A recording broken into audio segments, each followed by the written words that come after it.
E aqui um detalhe, cada molécula de NADH mais H que entra no sistema e é reduzida a NAD, formam-se 2,5 ATPs. E cada molécula de FADH2 que entra no sistema e é reduzido para FAD, forma 1 ATP e meio. Professor, mas por que 2,5? Por que 1,5? Por que não 3 e não 2? Porque tem um custo para o ATP, para o NADH mais H e para o FAD, poder entrar nesse espaço na matriz mitocondrial interna. Tem um custo energético para isso. Então, se a gente puser 3 e 2, tá certo em termos teóricos, mas em termos práticos, o que mais se aproxima da realidade é 2,5 e 1,5. Por quê? Porque tem um gasto energético. Como é que o NADH mais H foi parar aqui dentro da matriz? Tem um gasto energético para ele poder penetrar na matriz mitocondrial interna. E esse custo, aí a gente põe aí uma redução para ficar mais perto da prática, do que é realmente que acontece no corpo humano, por isso que forma 2,5 e 1,5, ao invés de 3 e 2. É por isso que as contas são extremamente variáveis. Eu vou explicar isso para vocês, quer ver? Mais um detalhe, tá? Mais um detalhe aqui. Dá uma olhada nesse esquema aqui. Esses NADHs e FAD, como eu falei, foram formados dentro da mitocôndria. E, portanto, são utilizados na cadeia transportadora de elétrons. Mas esse NADH mais H aqui, ele foi formado no citosol, lá da molécula de glicose formando piruvato. E ele não consegue entrar por si só na mitocôndria. E como que é o processo para ele poder entrar dentro da mitocôndria? Para ele ser laçado do citosol para o interior da mitocôndria.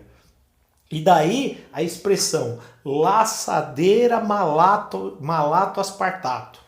Laçadeira por quê? Porque está laçando o NADH mais H do citosol para a mitocôndria.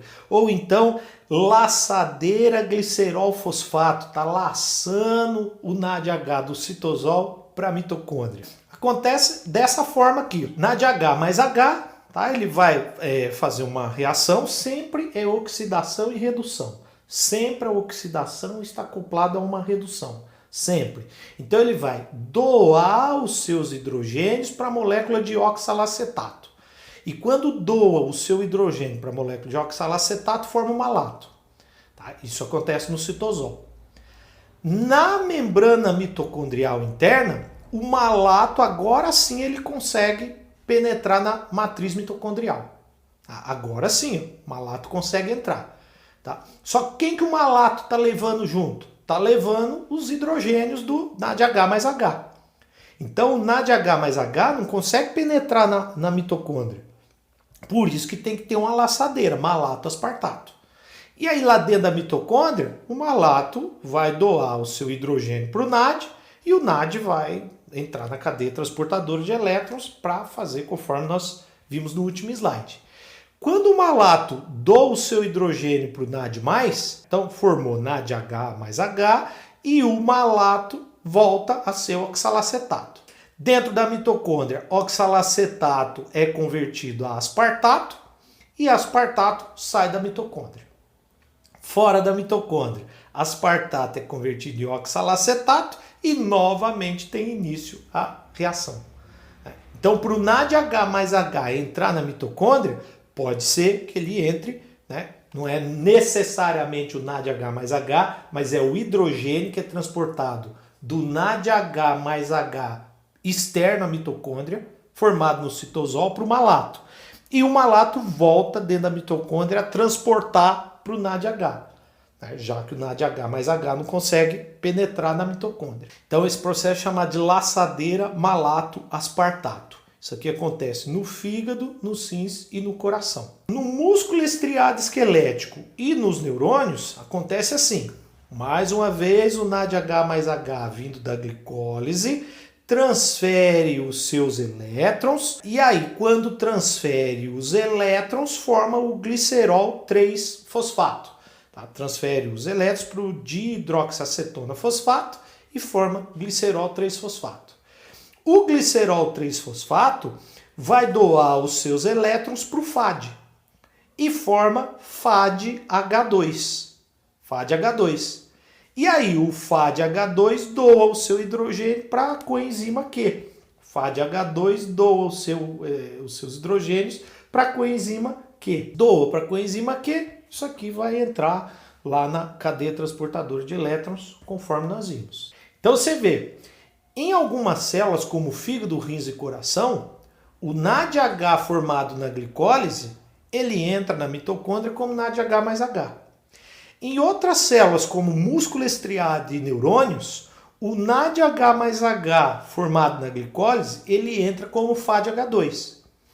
E tem diferença. Por quê? Porque o NADH mais H, quando ele perde os seus hidrogênios, forma 2,5. E o FADH2 só forma 1,5. É diferente. E é por isso que a gente vê as diferenças dos números. Por que às vezes a gente lê assim, uma molécula de glicose forma 32 ATPs, forma de 30 a 32 ATPs. Ora, se for 32 ATPs, é essa conta aqui, ó. Vem comigo para entender a conta. Olha lá. Da fosforilação a nível de substrato. O que é fosforilação a nível de substrato? É formação de ATP direto no sistema. Tá? Então lá da glicólise são formados 2 ATPs. Por que 2 ATPs? Né? Gasta 2 na fase de investimento e forma 4 ATPs. 2 de um lado, 2 do outro, né? Quando uma molécula de glicose se separa, né? forma duas moléculas. Então forma 2 ATPs, né? Somando tudo, o lucro desse processo são 2 ATPs. É a chamada fosforilação a nível de substrato. Formaram 2 NADHs mais H. Né? Então, um NADH mais H de um lado, outro NADH mais H do outro. Né? Conforme nós vimos aqui, ó, um NADH mais H de um lado, outro NADH mais H do outro. Então, formaram-se 2 NADHs mais H. Cada molécula de NADH mais H forma 2,5 ATPs. Se eu tenho 2 NADHs mais H, portanto aqui são mais 5 ATPs do NADH mais H vindo da glicólise. No ciclo do ácido cítrico, você tem mais uma formação de ATP pela fosforilação a nível de substrato. Né? Então no ciclo do ácido cítrico, mais uma formação de ATP de cada lado. Né? Então são 2 moléculas de ATP. É esse ATP aqui. Ó. Esse ATP aqui.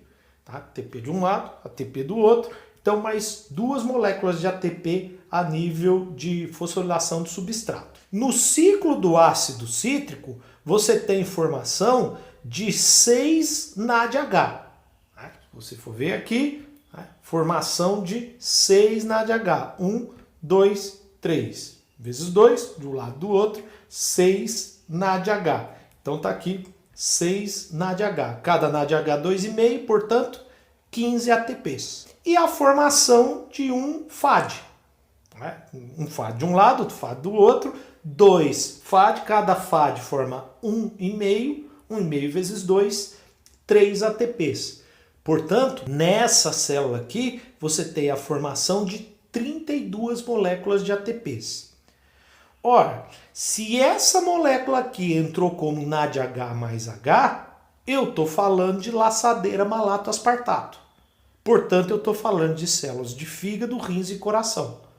Portanto, eu tenho a formação de 32 moléculas de ATPs. Mas e se entrar NADH mais H como FAD?